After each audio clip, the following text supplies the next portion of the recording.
Now, Pravin Gordhan aside, we have a lot of hope in him restoring some confidence in his new sector, which is governance and cooperation, cooperative governance. But are there any ministers who you identify now who could potentially turn around their new portfolios? Well, I think that we've seen continuity in some of the big portfolios, especially in education, to a degree in health as well. So the big portfolios have a degree of continuity. And again, it's not just about the individuals turning around these portfolios. It's about the broad thrust of government policy. Critically, state-owned enterprises, public enterprises, is going to be one to watch. There are serious deficiencies and failures when it comes to our big state-owned enterprises. And of course, on the basis of that, government have to choose. Do they pump resources and continue to subsidize our big state-owned enterprises?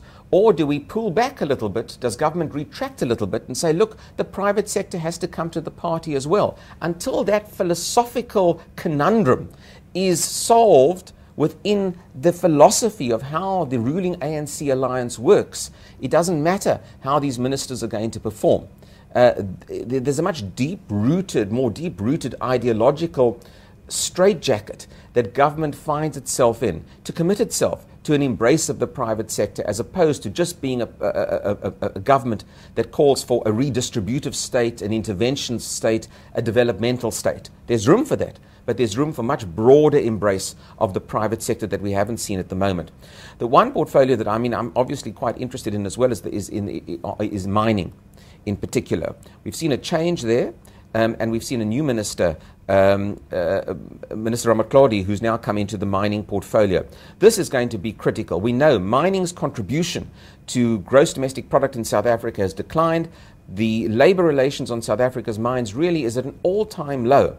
And there are question marks about investment potential in South Africa, because investors are saying, look, we're going to hold off on investment here until government clarifies issues surrounding ownership of the mines and, of course, issues surrounding the intervention of the state in the minerals sector as well.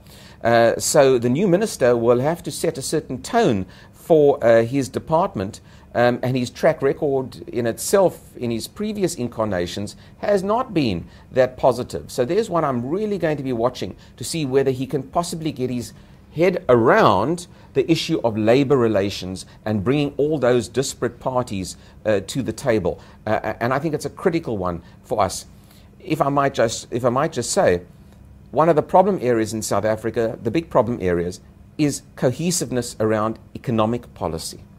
And we've got a number of ministries now within the economic cluster. Ebrahim Patel is, of course, there. Rob Davies in Trade and Industries is still there. We've got a small business ministry that's now been created.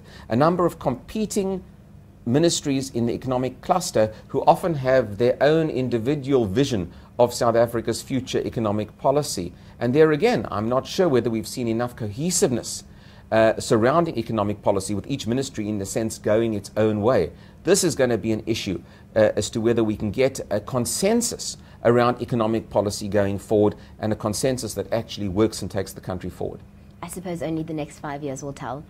Yes, the proof will be in the pudding, in a sense, for all of these ministers, and I think they should be judged very, very closely at very regular levels.